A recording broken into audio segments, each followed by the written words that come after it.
Hi dear students, hope that all of you are keeping fine and watching the videos uploaded on YouTube and attending the live classes. Today we are going to start a new lesson and it is from section B, Indian History. From Indian History we covered two chapters, the first two chapters, and now we will cover the third chapter. The first chapter in section B we covered the first war of independence, and in the second chapter we learned about the factors promoting the foundation of Indian National Congress. And now we will start with the chapter 3, program and achievements of the early nationalist. You may take chapter 3, page number 97. So there is a brief introduction given in your textbook, page number 97. The story of freedom struggle for India moves around the Indian National Congress. It went through many phases and events of freedom struggle followed them. So the main story about the independence and the struggles for the freedom, it revolves around the Indian National Congress, and there are 3 phases for the Indian National Congress. And in this chapter we will learn about the first phase. Okay, the phases, the era of early nationalism, and the second one, the era of assertive nationalism, and the third one, the era of Mahatma Gandhi. And era of the early nationalist. The Indian national movement from 1885 to 1905 was dominated by leaders known for their prayer and petition method. And one more method you can write there, that is please, prayer, petition and please. 3 P's are there. And there are some prominent leaders' names are given, that also you can just go through, and about 3 important leaders that you have to study from this chapter, and that we will cover later. Then the characteristics of the early nationalist. First, the early nationalist had unlimited faith in the British sense of justice and fair play. So the early nationalist, they believed in the British system of justice and fair play. They thought that the British government and the parliament would do something good for the Indian society. And the second one, they did not want to overthrow British rule by violence. They asked for certain constitutional and other reforms within the framework of the British rule. So they did not want to overthrow the British rule by using any kind of violence, but within the framework of the British rule and the constitution, they wanted some kind of constitutional reforms. That was their demand.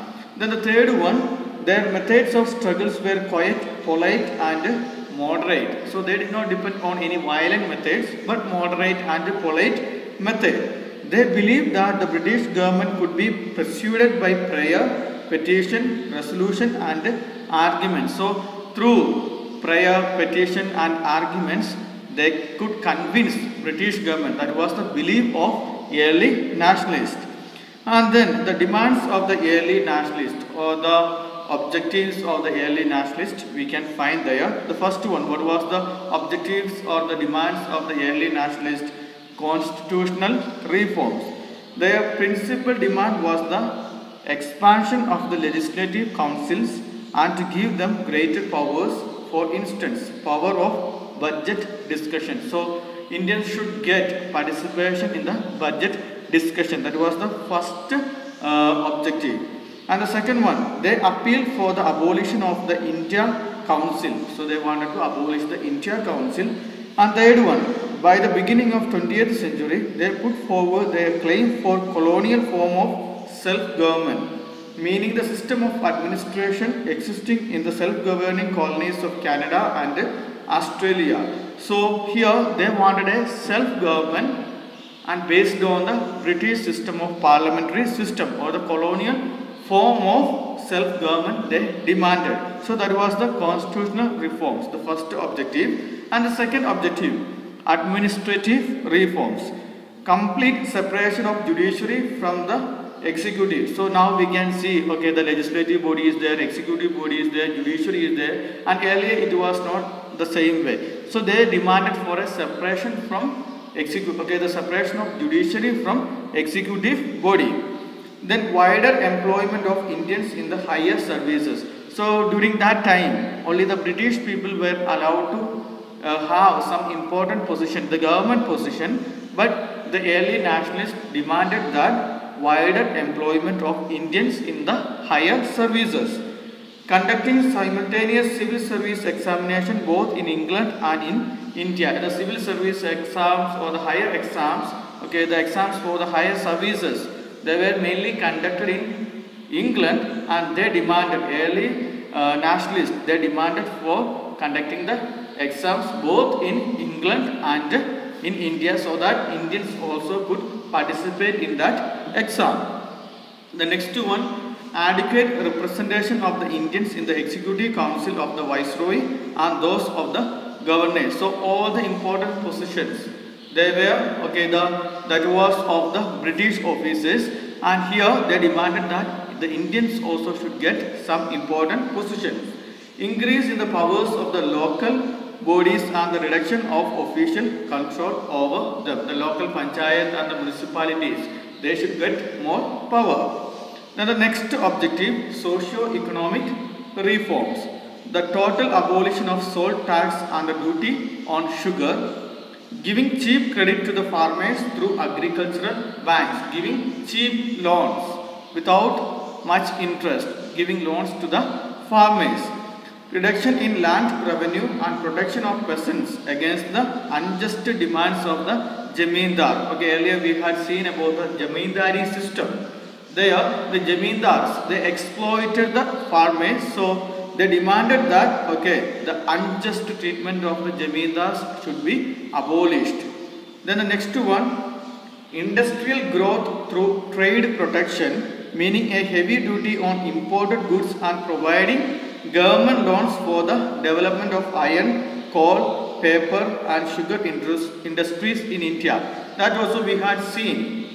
The Britishers, they used to import all the goods from England. So here the early nationalists, they demanded that, okay, they have to put higher tax on or providing a heavy duty on the imported tax and develop industries in India itself.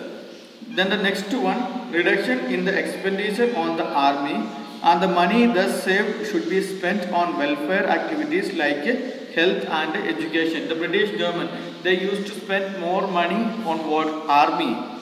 And here the early nationalists demanded that, okay, they should spend money on health and education.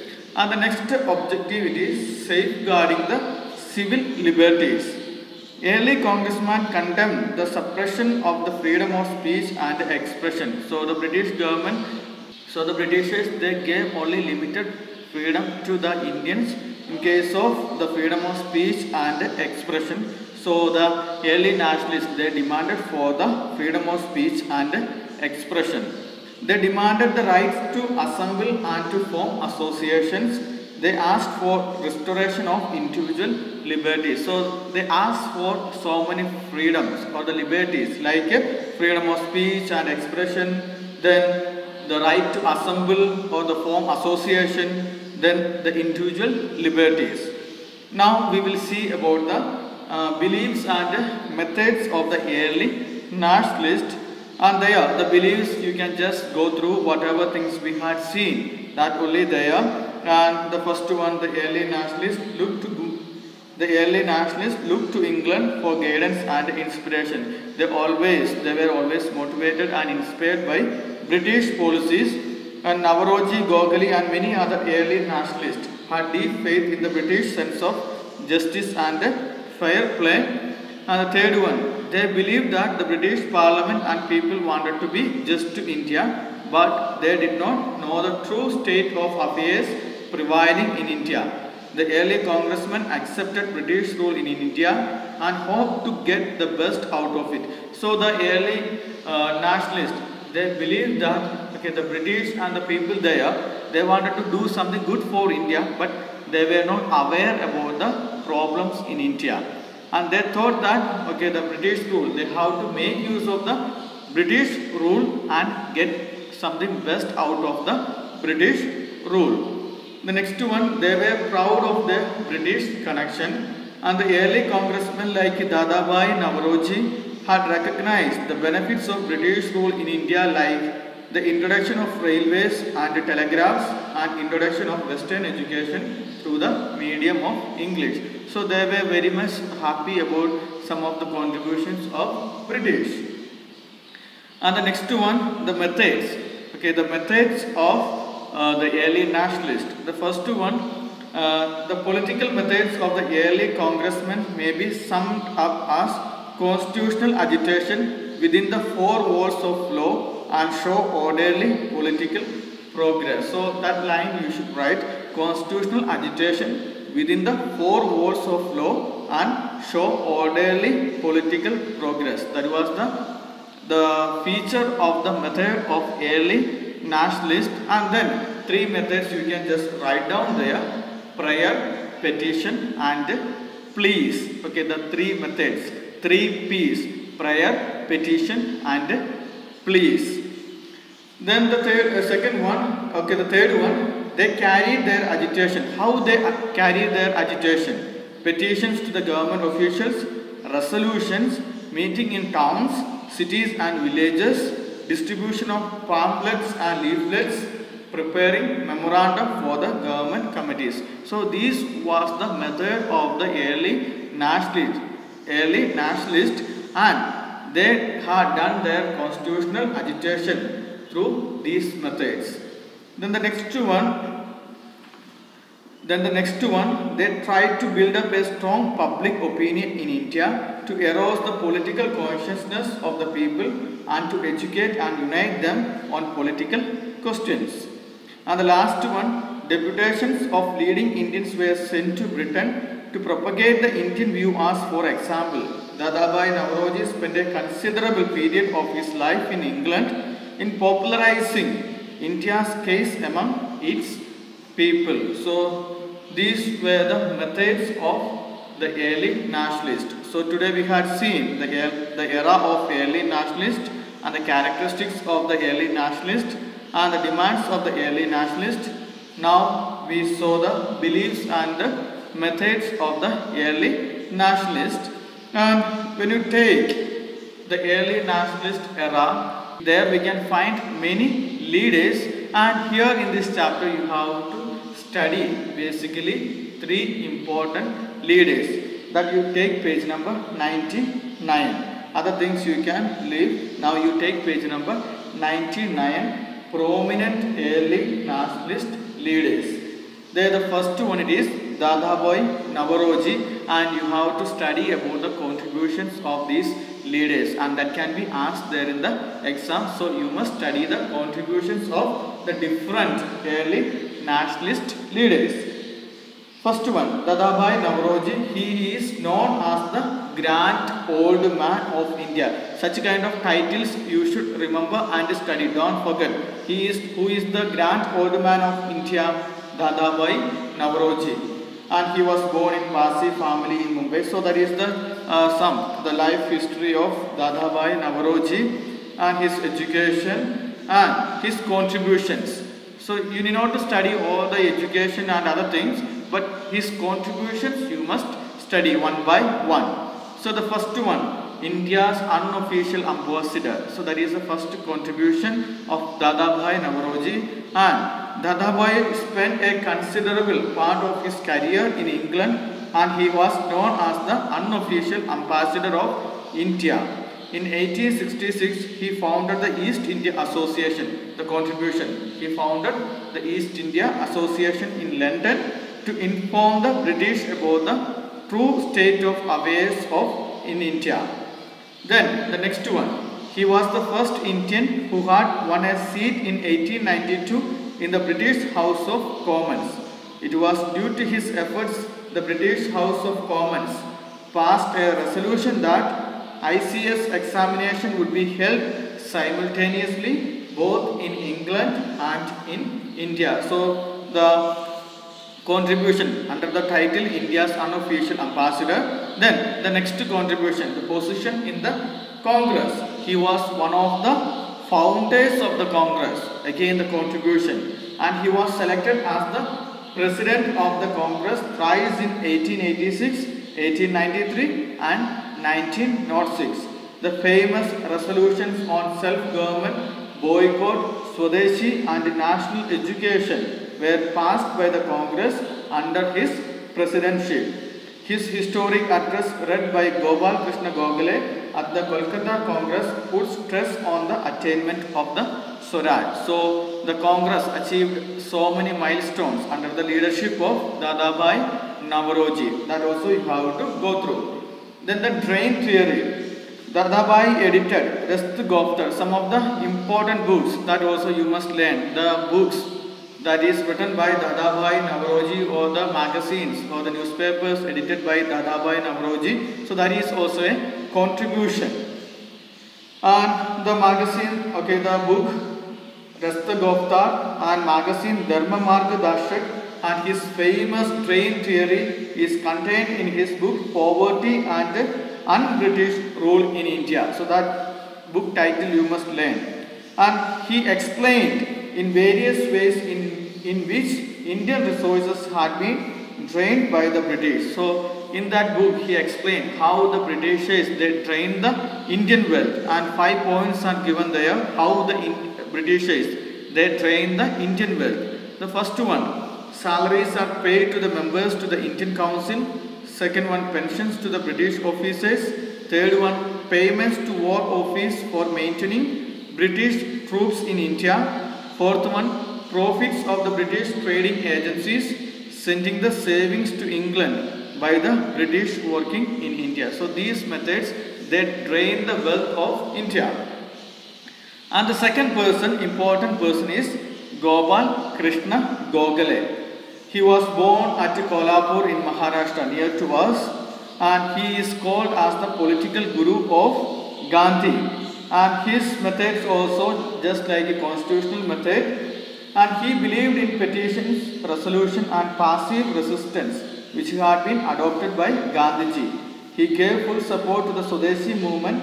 He was inspired by the principles and ideologies of M.G. Ranade. He presided over the Varanasi session, that you must note. He presided over the Varanasi session of the Indian National Congress in 1905. He edited Sudark, the quarterly journal of the Pune Sarvajonik Sabha. His contributions in freedom struggle were as follows. Okay, the first contribution, faith in constitutional movement. He believed in the constitutional movement, and he believed in petitions, prayer, passive resistance. He supported Swadeshi movement and pleaded for reforms in the legislative councils and the separation of judiciary from the executive. Then the economic ideas of Gokhale. He pleaded for the reduction in salt duty and the abolition of the excise duty on cotton goods. He asked for free primary education for all children. He pleaded for the reduction of land revenue. He favored state protection to new Indian industries. He demanded better jobs for the educated middle class. Then the organization or the association he founded, Servants of India Society. Gokhale set up the Servants of India Society in 1905. That is a contribution you should write. Its members instilled in the minds of the people a deep love for their motherland. The society worked for the upliftment of the depressed class and the education of women. Then foremost among the Congress leaders, he was one of the most respected leaders of the Congress. Gokhale was selected or elected as the president of the Congress in 1905. He condemned the British Act of Partition of Bengal. He played a significant role in passing of the Morley Minto reform. So these were some of the contributions of the Gopal Krishna Gokhale. And the next one, it is Surendranath Banerjee, and his life it is given, and he is very well known as the father of Indian nationalism, and he passed ICS examination in 1869, and he was appointed as the assistant magistrate, and he was always known as the Indian Burke, and he was a good orator. Then some of the contributions, formation of the Indian Association. Surendranath Banerjee, he founded the Indian National Association, and he protested against the reduction of the maximum age limit for the civil service examination from 21 to 19. He criticized the Arms Act and Vernacular Press Act. Then the political career of Surendranath Banerjee. He was elected to the Kolkata Corporation in 1876. He was elected to the Bengal Legislative Council in 1894, 96 and 1900. He convened the Indian National Conference in 1883 and he edited the Bengali which opposed the Ilbert Bill and the Vernacular Press Act. His best known book is A Nation in Making. Then his role in anti-partition agitation. Surendranath preferred to follow the constitutional methods. He supported the Swadeshi movement and vehemently protested against the partition of Bengal. He visited different parts of Bengal and urged people to boycott foreign goods. So he visited many parts and said people to or motivated people to boycott the British goods. Then the summary of the things that we discussed in this chapter, it is given in the last paragraph, that you can just go through, and there you should mainly focus. Okay, in this chapter you have to mainly focus the objectives of the early nationalist or the demands. Okay, the characteristics of the demands of the early nationalist, then the characteristics of the early nationalist, and then the important point, it is the methods of early nationalist, and there you have to remember the 3 P's. And then coming to the prominent leaders, you should study the contributions of the 3 important leaders that we discussed today, Dadabhai Naoroji, Gopal Krishna Gokhale, and finally Surendranath Banerjee. So the contributions you must study, and when you write the contributions, you need not to explain the education or the place where he born, but the contribution for the freedom struggle that you have to specify, and some of the books that he or she wrote, that you must write. Hope that you understood this chapter very well, and if you are having any doubts, you can just contact me. Thank you. Have a nice day.